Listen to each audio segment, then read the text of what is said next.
Our Mutual Friend, by Charles Dickens. Book 1, The Cup and the Lip. Chapter 15.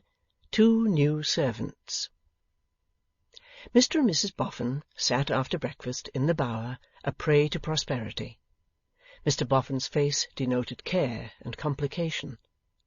Many disordered papers were before him, and he looked at them about as hopefully as an innocent civilian might look at a crowd of troops whom he was required at 5 minutes' notice to manoeuvre and review. He had been engaged in some attempts to make notes of these papers, but being troubled, as men of his stamp often are, with an exceedingly distrustful and corrective thumb, that busy member had so often interposed to smear his notes that they were little more legible than the various impressions of itself, which blurred his nose and forehead. It is curious to consider, in such a case as Mr. Boffin's, what a cheap article ink is, and how far it may be made to go. As a grain of musk will scent a drawer for many years, and still lose nothing appreciable of its original weight, so a halfpennyworth of ink would blot Mr. Boffin to the roots of his hair and the calves of his legs, without inscribing a line on the paper before him, or appearing to diminish in the inkstand. Mr. Boffin was in such severe literary difficulties that his eyes were prominent and fixed, and his breathing was stertorous, when, to the great relief of Mrs. Boffin, who observed these symptoms with alarm, the yard-bell rang. "Who's that, I wonder?" said Mrs. Boffin. Mr. Boffin drew a long breath, laid down his pen, looked at his notes as doubting whether he had the pleasure of their acquaintance, and appeared, on a second perusal of their countenances, to be confirmed in his impression that he had not, when there was announced by the hammer-headed young man, "Mr. Rokesmith." "Oh," said Mr. Boffin. "Oh, indeed. Oh, and the Wilfer's Mutual Friend, my dear. Yes, ask him to come in." Mr. Rokesmith appeared. "Sit down, sir," said Mr. Boffin, shaking hands with him. "Mrs. Boffin you're already acquainted with. Well, sir, I am rather unprepared to see you, for, to tell you the truth, I've been so busy with one thing and another that I have not had time to turn your offer over." "That's apology for both of us, for Mr. Boffin and for me as well," said the smiling Mrs. Boffin. "But, lor, we can talk it over now, can't us?" Mr. Rokesmith bowed, thanked her, and said he hoped so. "Let me see, then," resumed Mr. Boffin, with his hand to his chin. "It was secretary that you named, wasn't it?" "I said secretary," assented Mr. Rokesmith.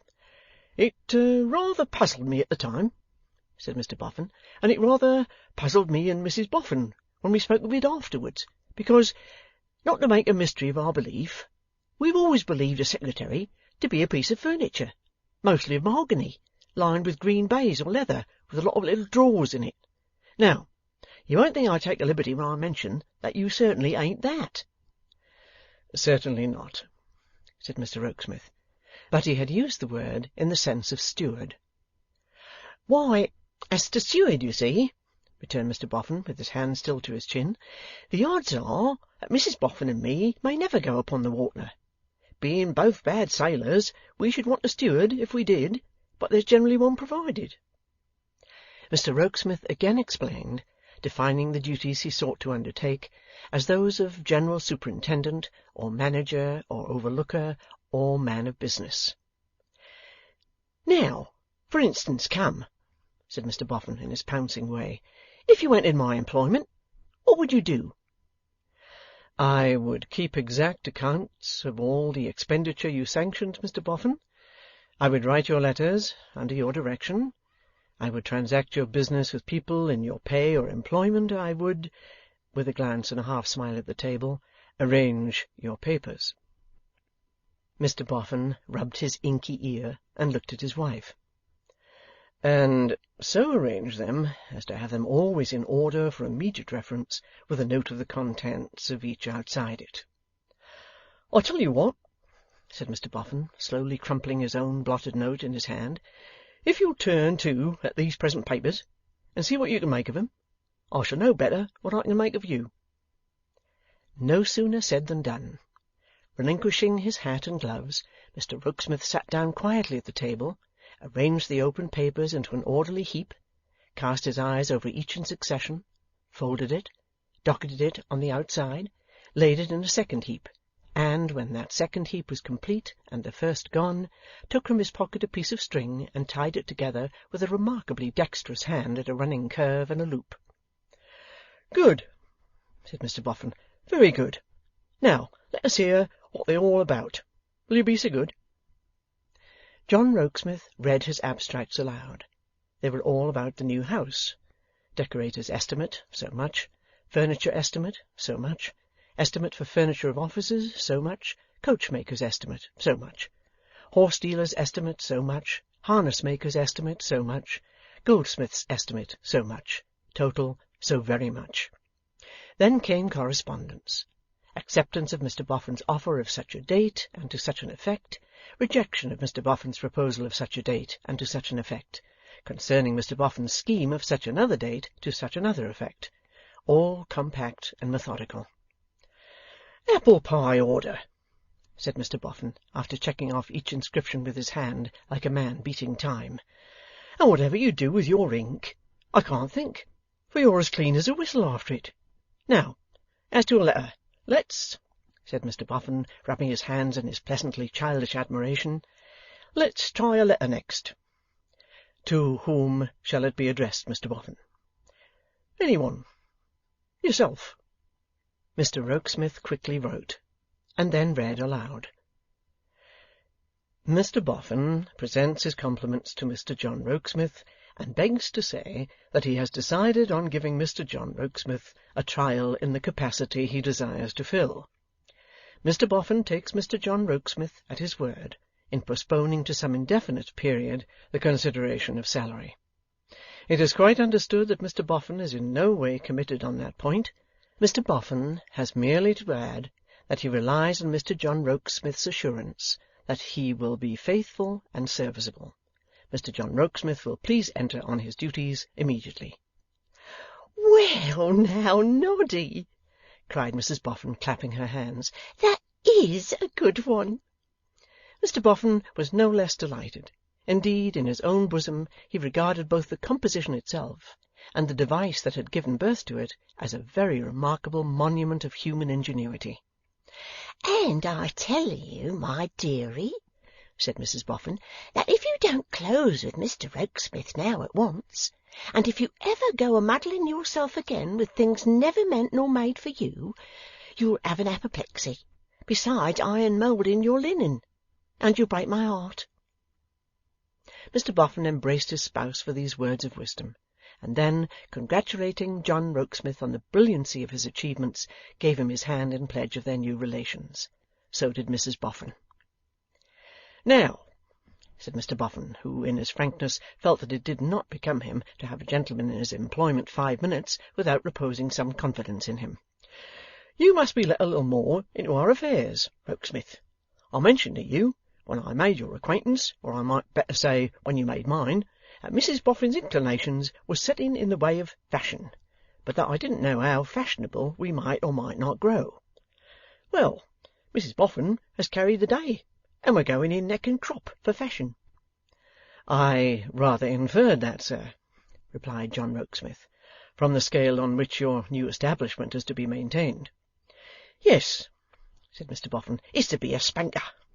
The fact is, my literary man named to me that a house with which he is, as I may say, connected, in which he has an interest—" "As property?"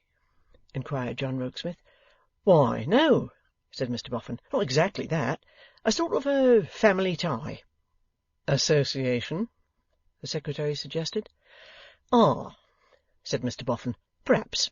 Anyhow, he named to me that the house had a board up. This eminently aristocratic mansion to be let or sold. Me and Mrs Boffin went to look at it, and finding it beyond a doubt eminently aristocratic, though a trifle high and dull, which after all may be part of the same thing, took it. My literary man was so friendly as to drop into a charming piece of poetry on that occasion, in which he complimented Mrs Boffin on coming into possession of— How did it go, my dear?" Mrs Boffin replied, The gay and festive scene, the halls of dazzling light." "That's it. And it was made neater by there really being 2 halls in the house, a front 'un and a back 'un, besides the servants. He likewise dropped into a very pretty piece of poetry, to be sure, respecting the extent to which he would be willing to put himself out of the way to bring Mrs Boffin round in case she should ever get low in her spirits in the house. Mrs Boffin has a wonderful memory. Will you repeat it, my dear?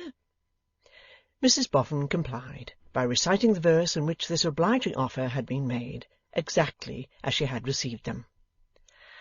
I'll tell thee how the maiden wept, Mrs Boffin, when her true love was slain, ma'am, and how her broken spirit slept, Mrs Boffin, and never woke again, ma'am. I'll tell thee, if agreeable to Mr Boffin, how the steed drew nigh, and left his lord afar. And if my tale, which I hope Mr Boffin might excuse, should make you sigh, I'll strike the light guitar. Correct to the letter, said Mr Boffin, and I consider that the poetry bring us both in a beautiful manner.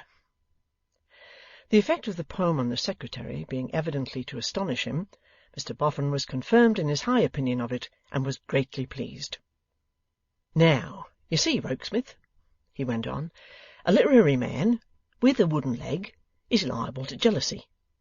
I shall therefore cast about for comfortable ways and means of not calling up Wegg's jealousy, but of keeping you in your department and keeping him in his. Law! Cried Mrs Boffin, what I say is, the world's wide enough for all of us. So it is, my dear, said Mr Boffin, when not literary, but when so, not so, and I am bound to bear in mind that I took Wegg on at a time when I had no thought of being fashionable, or of leaving the Bower. To let him feel himself any way slighted now would be to be guilty of a meanness, and to act like having one's head turned by the halls of dazzling light, which Lord forbid. Rokesmith, what shall we say about your living in the house? In this house? No, I've got other plans for this house. In the new house. That will be as you please, Mr Boffin. I hold myself quite at your disposal. You know where I live at present. Well, said Mr Boffin, after considering the point, suppose you keep, as you are for the present, and we'll decide by and by.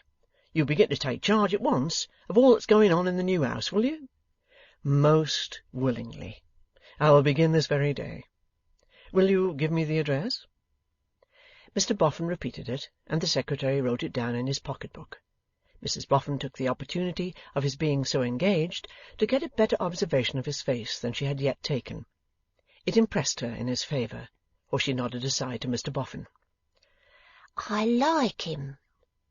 I will see directly that everything is in train, Mr Boffin. Thank ye. Being here, would you care at all to look round the Bower? I should greatly like it. I have heard so much of its story. Come, said Mr Boffin, and he and Mrs Boffin led the way.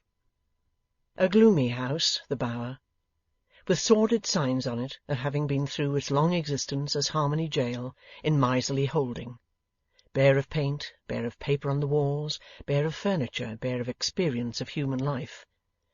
Whatever is built by man for man's occupation must, like natural creations, fulfil the intention of its existence or soon perish. This old house had wasted, more from desuetude than it would have wasted from use, 20 years for one. A certain leanness falls upon houses not sufficiently imbued with life, as if they were nourished upon it, which was very noticeable here.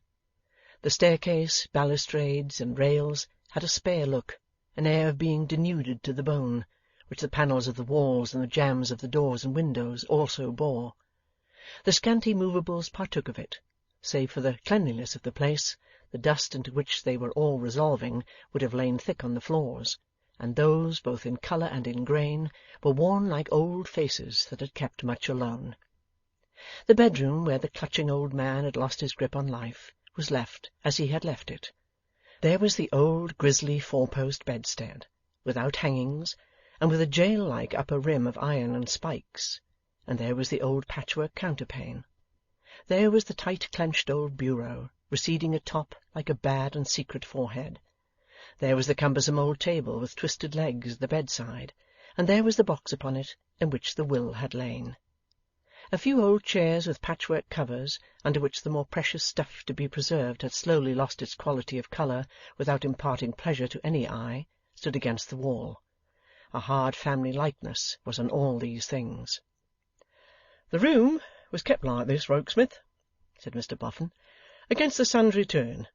In short, everything in the house was kept exactly as it came to us for him to see and approve. Even now, nothing is changed but our own room below stairs that you have just left. When the son came home for the last time in his life, and for the last time in his life saw his father, it was most likely in this room that they met." As the secretary looked all round it, his eyes rested on a side door in a corner. "Another staircase," said Mr Boffin, unlocking the door, "leading down into the yard. We'll go down this way, as you may like to see the yard, and it's all in the road. When the son was a little child, it was up and down these stairs that he mostly came and went to his father. He was very timid of his father. I've seen him sit on these stairs in his shy way, poor child, many a time. Mr and Mrs Boffin have comforted him, sitting with his little book on these stairs often." "Ah, and his poor sister too," said Mrs Boffin. "And here's the sunny place on the white wall where they one day measured one another. Their own little hands wrote up their names here, only with a pencil, but the names are here still, and the poor dears gone for ever." "We must take care of the names, old lady," said Mr Boffin. "We must take care of the names. They shan't be rubbed out, in our time, nor yet, if we can help it, in the time after us. Poor little children!" "Ah, poor little children!" said Mrs Boffin. They had opened the door at the bottom of the staircase, giving on the yard, and they stood in the sunlight looking at the scrawl of the two unsteady childish hands 2 or 3 steps up the staircase. There was something in this simple memento of a blighted childhood, and in the tenderness of Mrs Boffin, that touched the secretary. Mr Boffin then showed his new man of business the Mounds, and his own particular mound, which had been left him as his legacy under the will before he acquired the whole estate. "It would have been enough for us," said Mr Boffin, "in case it had pleased God to spare the last of those 2 young lives and sorrowful deaths. We didn't want the rest." At the treasures of the yard, and at the outside of the house, and at the detached building which Mr Boffin pointed out as the residence of himself and his wife during the many years of their service, the secretary looked with interest. It was not until Mr Boffin had shown him every wonder of the Bower twice over that he remembered his having duties to discharge elsewhere. "You have no instructions to give me, Mr Boffin, in reference to this place?" "Not any, Rokesmith, no." "Might I ask, without seeming impertinent, whether you have any intention of selling it?" "Certainly not. In remembrance of our master, our old master's children, and our old service, me and Mrs Boffin mean to keep it up as it stands." The secretary's eyes glanced with so much meaning in them at the Mounds, that Mr Boffin said, as if in answer to a remark, "Ay, ay, that's another thing. I may sell them, though I should be sorry to see the neighbourhood deprived of 'em too. It'll look but a poor dead flat without the Mounds. Still, I don't say that I'm going to keep 'em always there, for the sake of the beauty of the landscape. There's no hurry about it. That's all I say at present. I ain't a scholar in much, Mr Rokesmith, but I'm a pretty fair scholar in dust. I can price the Mounds to a fraction, and I know how they can be best disposed of, and likewise that they take no harm by standing where they do. You'll look in to-morrow, will you be so kind?" "Every day. And the sooner I can get you into your new house, complete, the better you will be pleased, sir." "Well, it ain't that I'm in a mortal hurry," said Mr Boffin. "Only when you do pay people for looking alive, it's as well to know that they are looking alive. Ain't that your opinion?" "Quite," replied the secretary, and so withdrew. "Now," said Mr Boffin to himself, subsiding into his regular series of turns on the yard, "if I can make it comfortable with Wegg, my affairs will be going smooth." The man of low cunning had, of course, acquired a mastery over the man of high simplicity. The mean man had, of course, got the better of the generous man. How long such conquests last is another matter. that they are achieved as everyday experience, not even to be flourished away by Podsnappery itself. The undesigning Boffin had become so far enmeshed by the wily Wegg that his mind misgave him. He was a very designing man indeed in purposing to do more for Wegg. It seemed to him, so skilful was Wegg, that he was plotting darkly when he was contriving to do the very thing that Wegg was plotting to get him to do. And thus, while he was mentally turning the kindest of kind faces on Wegg this morning, he was not absolutely sure but that he might somehow deserve the charge of turning his back on him. For these reasons Mr Boffin passed but anxious hours until evening came, and with it Mr Wegg, stumping leisurely to the Roman Empire. At about this period Mr Boffin had become profoundly interested in the fortunes of a great military leader known to him as Bully Sawyers, but perhaps better known to fame and easier of identification by the classical student under the less Britannic name of Belisarius. Even this general's career paled in interest for Mr Boffin before the clearing of his conscience with Wegg, and hence when that literary gentleman had according to custom eaten and drunk until he was all aglow, and when he took up his book with the usual chirping introduction, "And now, Mr Boffin, sir, we'll decline and we'll fall," Mr Boffin stopped him. "You remember, Wegg, when I first told you that I wanted to make a sort of offer to you?" "Let me get on my considering cap, sir," replied that gentleman, turning the open book face downwards. "When you first told me that you wanted to make a sort of offer to me, now let me think," as if there were the least necessity. "Yes, to be sure I do, Mr Boffin. It was at my corner, to be sure it was. You had first asked me whether I liked your name, and candour had compelled a reply in the negative case. I little thought then, sir, how familiar that name would come to be." "I hope it will be more familiar still, Wegg." "Do you, Mr Boffin? Much obliged to you, I'm sure. Is it your pleasure, sir, that we decline and fall?" with a feint of taking up the book. "Not just yet awhile, Wegg. In fact, I have got another offer to make you." Mr Wegg, who had had nothing else in his mind for several nights, took off his spectacles with an air of bland surprise. "And I hope you'll like it, Wegg." "Thank you, sir," returned that reticent individual. "I hope it may prove so. On all accounts, I am sure." This as a philanthropic aspiration. "What do you think," said Mr Boffin, "of not keeping a stall, Wegg?" "I think, sir," replied Wegg, "that I should like to be shown the gentleman prepared to make it worth my while." "Here he is," said Mr Boffin. Mr Wegg was going to say "my benefactor," and had said "my when a grandiloquent change came over him.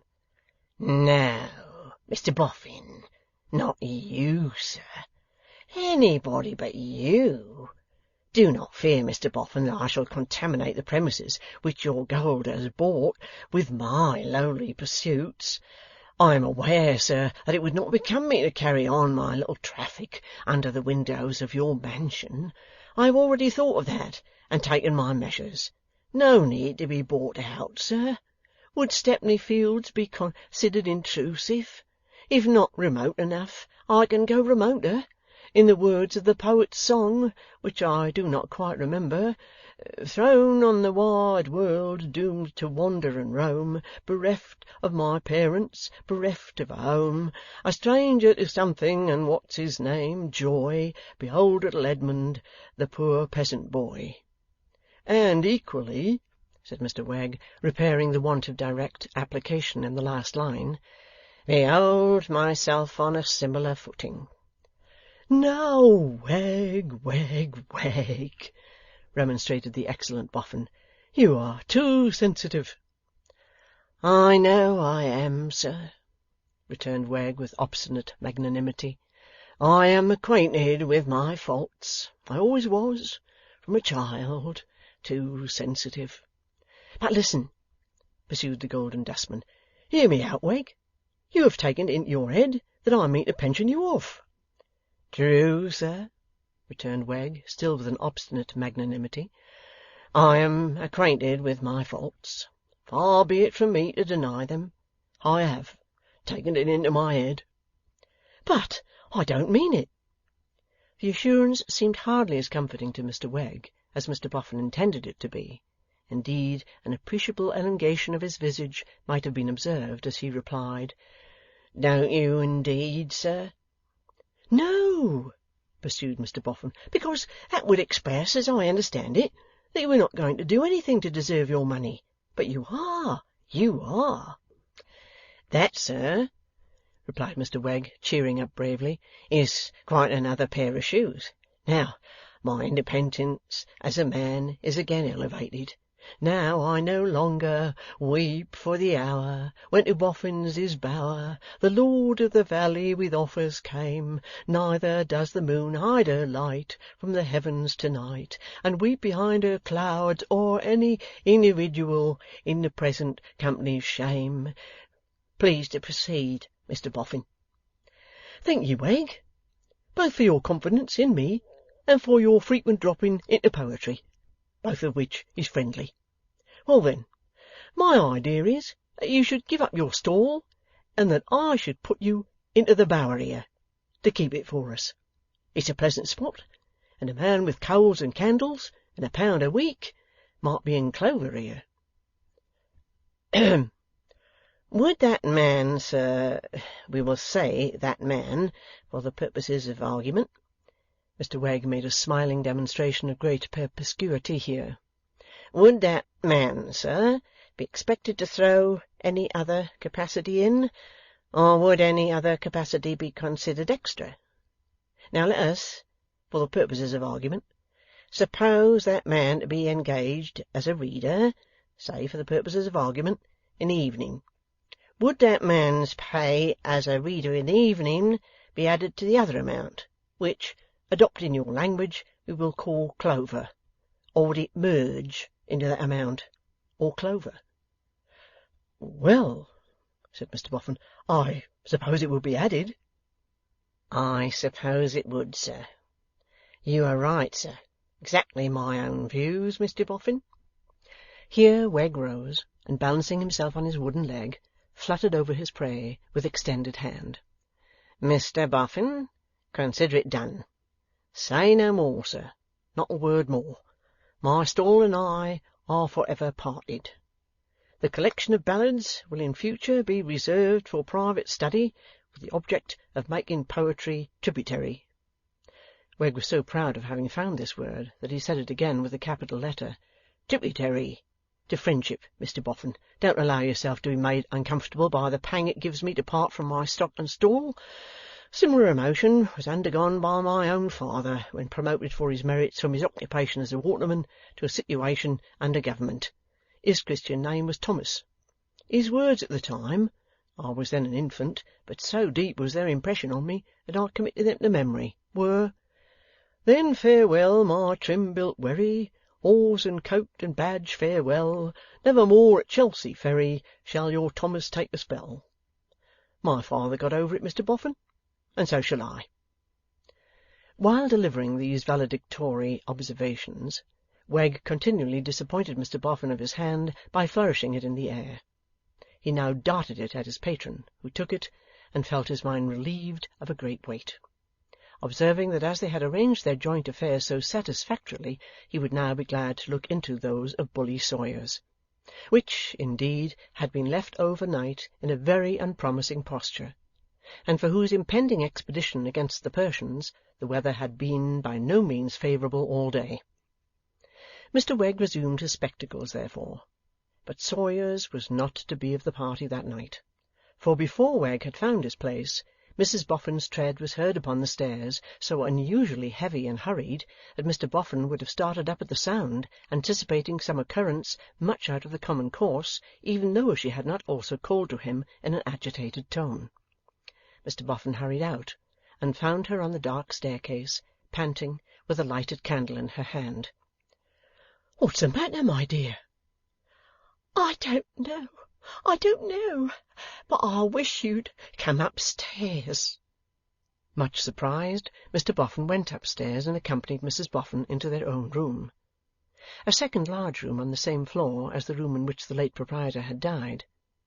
Mr Boffin looked all round him, and saw nothing more unusual than various articles of folded linen on a large chest which Mrs Boffin had been sorting. "What is it, my dear? Why, you're frightened. You frightened?" "I'm not one of that sort, certainly," said Mrs Boffin, as she sat down in a chair to recover herself and took her husband's arm. "But it's very strange." "What is, my dear?" "Noddy, the faces of the old man and the two children are all over the house to-night." "My dear!" exclaimed Mr Boffin, but not without a certain uncomfortable sensation gliding down his back. "I know it must sound foolish, and yet it is so." "Where did you think you saw them?" "I don't know that I think I saw them anywhere. I felt them." "Touched them?" "No, felt them in the air. I was sorting those things on the chest, and not thinking of the old man or the children, but singing to myself, when all in a moment I felt there was a face growing out of the dark." "What face?" asked her husband, looking about him. "For a moment it was the old man's, and then it got younger. For a moment it was both the children's, and then it got older. For a moment it was a strange face, and then it was all the faces." "And then it was gone?" "Yes, and then it was gone."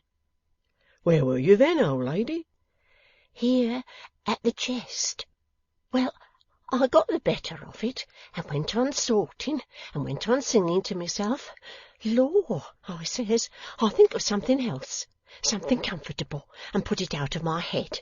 So I thought of the new house, and Miss Bella Wilfer, and was thinking at a great rate with that sheet there in my hand, when all of a sudden the faces seemed to be hidden in among the folds of it, and I let it drop." As it still lay on the floor where it had fallen, Mr Boffin picked it up and laid it on the chest. "And then you ran downstairs?" "No, I thought I'd try another room and shake it off. I says to myself, I'll go and walk slowly up and down the old man's room 3 times, from end to end, and then I shall have conquered it. I went in with the candle in my hand, but the moment I came near the bed, the air got thick with them." "With the faces?" "Yes, and I even felt that they were in the dark behind the side door, and on the little staircase, floating away into the yard. Then I called you." Mr Boffin, lost in amazement, looked at Mrs Boffin. Mrs Boffin, lost in her own fluttered inability to make this out, looked at Mr Boffin. "I think, my dear," said the Golden Dustman, "I'll at once get rid of Wegg for the night, because he's coming to inhabit the Bower, and it might be put into his head, or somebody else's, if he heard this and it got about that the house is haunted. Whereas we know better, don't we?" "I never had the feeling in the house before," said Mrs Boffin, "and I have been about it alone at all hours of the night. I've been in the house when death was in it, and I've been in the house when murder was a new part of his adventures, and I never had a fright in it yet." "And won't again, my dear," said Mr Boffin. "Depend upon it, it comes of thinking and dwelling on that dark spot." "Yes, but why didn't it come before?" asked Mrs Boffin. This draught on Mr Boffin's philosophy could only be met by that gentleman with the remark that everything that is at all must begin at some time. Then, tucking his wife's arm under his own, that she might not be left by herself to be troubled again, he descended to release Wegg, who, being something drowsy after his plentiful repast, and constitutionally of a shirking temperament, was well enough pleased to stump away, without doing what he had come to do, and was paid for doing. Mr Boffin then put on his hat, and Mrs Boffin her shawl, and the pair, further provided with a bunch of keys and a lighted lantern, went all over the dismal house, dismal everywhere but in their own 2 rooms, from cellar to cockloft. Not resting satisfied with giving that much chase to Mrs Boffin's fancies, they pursued them into the yard and outbuildings and under the mounds, and setting the lantern, when all was done, at the foot of one of the mounds, they comfortably trotted to and fro for an evening walk, to the end that the murky cobwebs in Mrs Boffin's brain might be blown away. "There, my dear," said Mr Boffin, when they came in to supper, "that was the treatment, you see. Completely worked round, haven't you?" "Yes, dearie," said Mrs Boffin, laying aside her shawl. "I'm not nervous any more. I'm not a bit troubled now. I'd go anywhere about the house the same as ever. But—" "Eh?" said Mr Boffin. "But I've only to shut my eyes." "And what then?" "Why then," said Mrs Boffin, speaking with her eyes closed and her left hand thoughtfully touching her brow, "then there they are. The old man's face, and it gets younger. The two children's faces, and they get older. A face that I don't know, and then all the faces."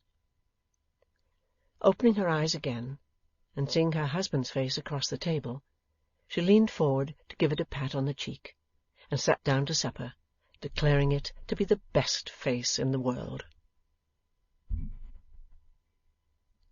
End of Book 1, Chapter 15.